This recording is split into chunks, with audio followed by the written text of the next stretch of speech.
Hey guys, welcome back.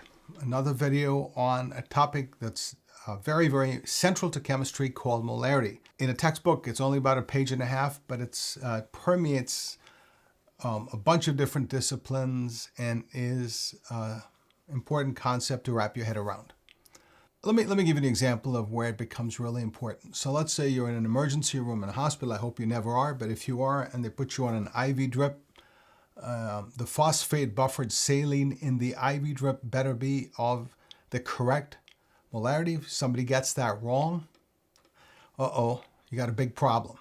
So this is the video to start with if you have no clue on what molarity is. You're going to need to have a little bit of prior knowledge. You're going to need to know how to convert from milliliters to liters. You need to know what formula weight is, what a mole is, and how to convert from moles to grams. I've got videos on that if you need to watch them, just as for a refresher. So the definition of molarity is moles per liter. And what that means is if you have a solution that is listed as 1 molar, what you're saying is the recipe requires you that if you make up a liter of this solution, and hopefully you can see this clearly, you can see the numbers on here. I'm going to try and make sure you can kind of see the numbers, hopefully, right there. The recipe is set up to make 1,000 milliliters or 1 liter of solution. And in a 1 molar solution, you are dumping in 1 mole of chemical into about a liter of solution. So that's what the definition of moles per liter means. It doesn't necessarily mean you're going to be making that much, but the definition is that the recipe states, I should say, that if you made up a liter of it, you would end up with 1 mole if the concentration you're looking to make was 1 molar. The video refers to liquids. This video is going to refer to liquids generally, but the concept of molarity can be used for gases as well. For our purposes, we're going to be talking about water as the solvent. So what we are dissolving things in is going to be water. In the lab, molarity is used to create solutions with a specified concentration of solute. Solute is the dry powder of chemical that you are adding in. Solution is the liquid, the solvent, plus the solute, so any chemical that you've dissolved in. So you've got a solution, it's made up of a solvent, and in our case, we're going to be talking explicitly about water. And the solute, in this example, is going to be whatever chemical we dump in there. The dry powder in a lab is always measured in grams, and then we're going to dissolve it in water. I would suggest that you write down every one of these terms I've discussed, so you're very, very clear on when I say solute, what I'm talking about specifically. Now, when you go about making a solution, I mentioned that you're using a measuring cylinder, and the whole concept of molarity is how many moles are you dumping in if you made up a liter of the solution. But you don't actually use a measuring cylinder. You use something called a volumetric flask. It's right here. And depending on how much solution you want to make, so this volumetric flask right here is 500 milliliters. Let me again try and see if this helps you to see it. And if you look at the neck of this volumetric flask, right somewhere there, you should be able to see a white line on that neck. And that is a very carefully calibrated mark right there. And that would be the 500 milliliter mark. So how you use this, let's say you're making a 500 milliliter solution of a 1 molar solution. You would dump in 200 milliliters first, then you add your dry powder, you shake it, and assuming your solvent works for that particular powder, and we're using water, so you dissolve it in water. And once you dissolve the 200 and you've added, say, 200 or 300 milliliters to start with, you've dissolved everything, everything's all gone into solution. You then gradually add more liquid, water, until you bring it right up to the 500 milliliter mark. So please keep in mind, you're not dumping 500 milliliters in and then adding the dry powder. You are actually very carefully adding the 500 milliliters. It's going to be the final volume that you make up in this. So that is your final volume. Now, let's say you've got a chemical that's really expensive and you don't want to make up 500 milliliters or you can't afford to.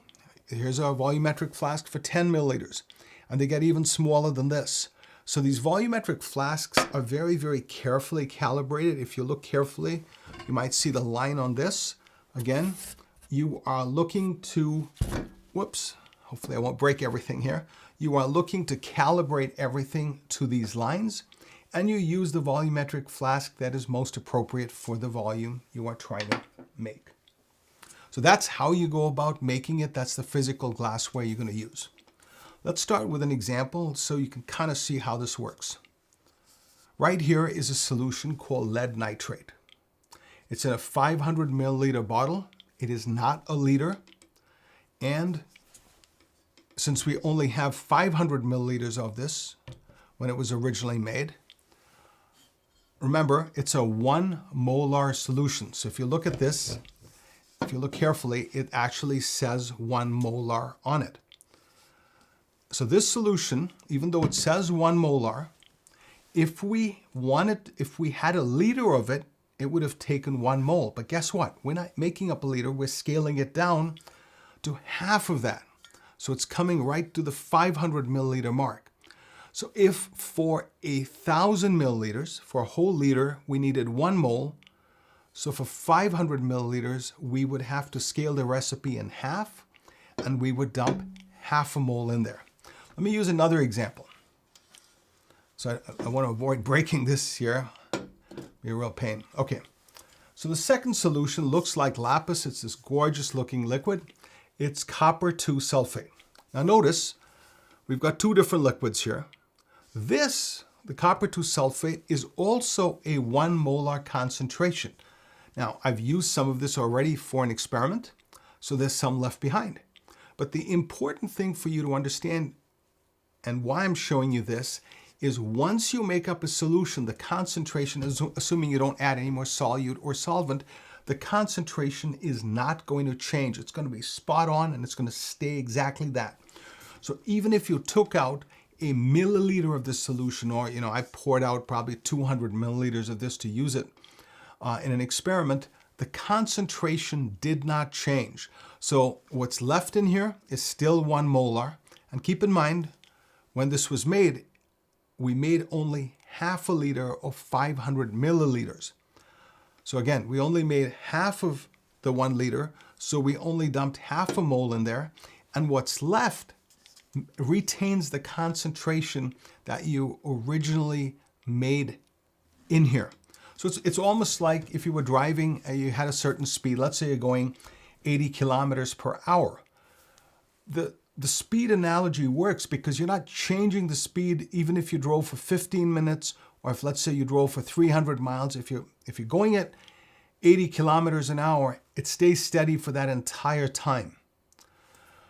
That's how this is. As long as you do not add any more solute, so any more dry powder, you don't add any more dry powder, you don't add any more solvent, so none of that changes. Once you make up the solution, the concentration will stay constant regardless of whether you take out a drop from here or whether you pour out half of this into a container. Okay, to recap then, you should probably write down these terms. We talked about a solute, that's the dry powder. We talked about a solvent. In our case, it's going to be water. We talked about the solution, which is a combination of the solute and the solvent.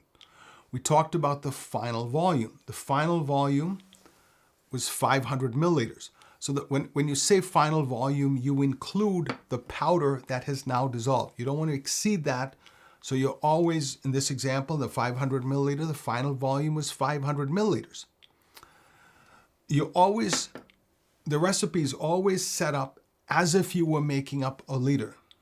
Now, when you change the recipe to match how much you actually need, you are going to actually have to scale your recipe. Lastly, while you're making a liter, of, or half a liter in this case. You don't use a measuring cylinder. What you actually use to make up molarity is a volumetric flask. Volumetric flasks come in different volumes. So I showed you the 500 milliliters, and here is a 10 milliliter volumetric flask. So this is the mechanics of how you look at solutions, and it's an introduction to molarity.